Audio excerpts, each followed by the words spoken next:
All right, so I'm gonna move this mic closer. I wanna try to get this close to my face, but I can't have it too loud because the amp is gonna blast the junk. I think this is gonna work. I wanted to make a quick video showing you guys my electric guitar pedal board setup. This is my pedal board. I got the GoPro sitting here. I should have a better camera. It's all about the pedal board. I should have had this camera over here. But anyway, this is my pedal board, right? Crap. I should have had the wide angle on the pedal board.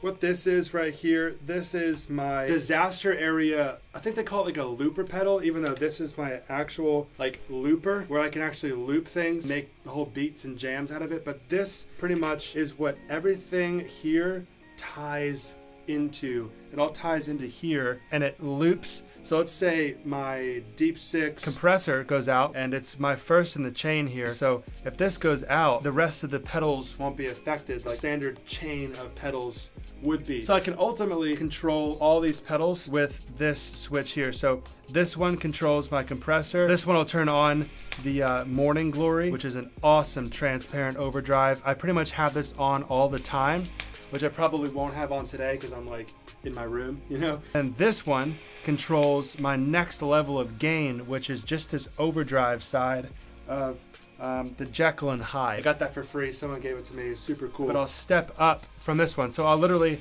have this one going, you know, which might be really loud for this mic. Let's see. You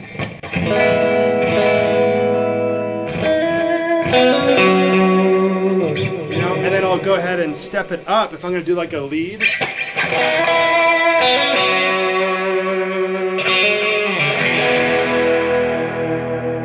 So really what starts this whole chain is my cables come in here into like this box, which is super dusty, and it all runs into here. Just so I have a front area to plug everything in from this, which is my head unit. Typically have this at church because I play on the church band. I'll have this on the stage and there'll be like a 50-foot cable or something running to this bad boy up in a closet, like a an amp closet, which is then inside of a isolation box with a microphone going into the board. So a microphone from this runs a cable all the way to the back of this head unit, and these plug in, the in and out points to this, and then one to the front of the direct in, and that's my signal out of the pedal board and into the pedal board. So if this isn't confusing enough for you already, my chain pretty much starts with this tuner here. So if I turn that tuner off, everything's muted. Turn it on, and we're good.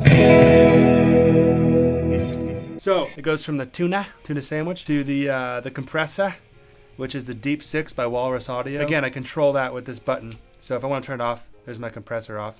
Boom, turn it back on, compressor's on. Keeps the levels real smooth. And then it goes to my transparent overdrive, which I pretty much leave on all the time. I crank this tone knob on it, drive's about there, volume's about there. Hopefully the GoPro is like capturing this junk. I don't know why I'm not using my nice camera, but anyway, from the transparent overdrive, it goes to this Jekyll and Hyde, which is the third one. And then from there, it goes to the Walrus Audio Voyager, which is super cool. Voyager is technically my third stage of overdrive, which I probably would never have on all at the same time. I think I would choose between. So it'd be either like that, which you can hear is just going to be insane, or this. So I'd only have the transparent overdrive with one. I would pick one. Voyager is super intense. Generally just use the Jekyll and Hyde overdrive. And then this fifth one here is running to my EP booster, which kind of doesn't make sense if you're running a compressor all the time anyway. Boost your tone, boost your level just a little bit. Like if I'm gonna hit a solo, let's see if I got these three on, I'll pop on, boom. Like if I really want to be heard, you can hear how loud that would be. I'll pop on all three of those, so transparent overdrive, the Jekyll and Hyde, and then I'd pop this last one on to give me just that little boost, and then I would cut back and play chords if I'm gonna go back to playing chords. Then, in the loop, after all that, I have the Pog. This thing is awesome. Listen to what you can do with this. Like, you can lay down bass lines. You hear that bass line I did? I did that with the Pog. This is a loop I did last night. Can you hear it?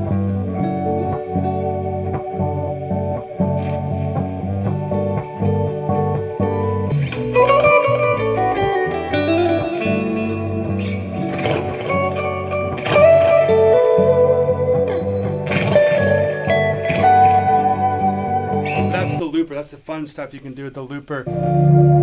This is kind of like a organ thing that I laid down last night. Check, check, check. You hear the cool stuff you can do?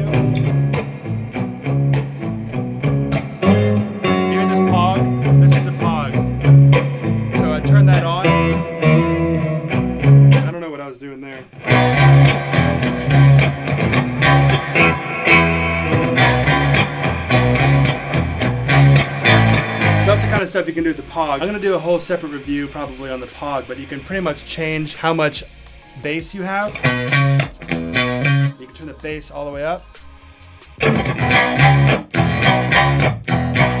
Add a little reverb. You can add how much treble you want. Octave up, you know?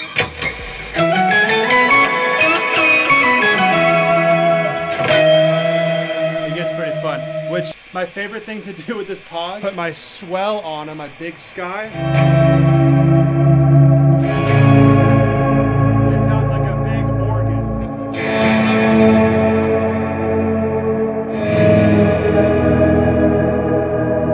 That's pretty cool, right?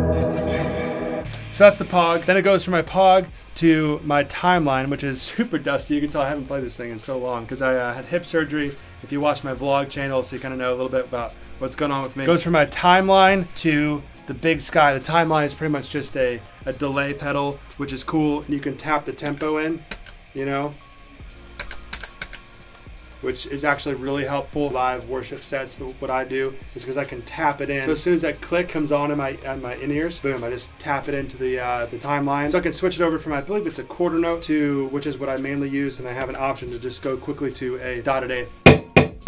That's dotted eighth, and this is the quarter note. 1, 2, 3, 4. Then it goes from my Timeline, a dusty Timeline, into my dusty big Sky, which is awesome. You can change tracks, you know, up and down like this. A lead line, if I'm gonna do a lead line, I'll kind of have setting just preset, and I always just plug in a swell on that third setting there, and that's kind of a neat little thing I do. I always like to have a swell available for me when I need it. So I have two choices for whatever song I'm doing, for like a lighter reverb and like a big heavy reverb for big choruses, big lead lines combined with the drives. And it goes to the looper, which you want at the end of your chain, so everything will feed into that and you can loop whatever comes into it. Sorry about bad angles. I don't know what the point of this camera was, you know, but I'm doing this quick. Sorry, I don't give this guitar channel, I shouldn't say that. I give it time, but I don't give it time. I post once a month, I'm going nuts. All right, so I think that's it. If you enjoyed this video, click the dislike button. Just kidding, don't. Kills me inside. But anyway, I'm just gonna play around. You can click out of here if you want, but check out some of this sweet stuff. Let's see, what should I even do?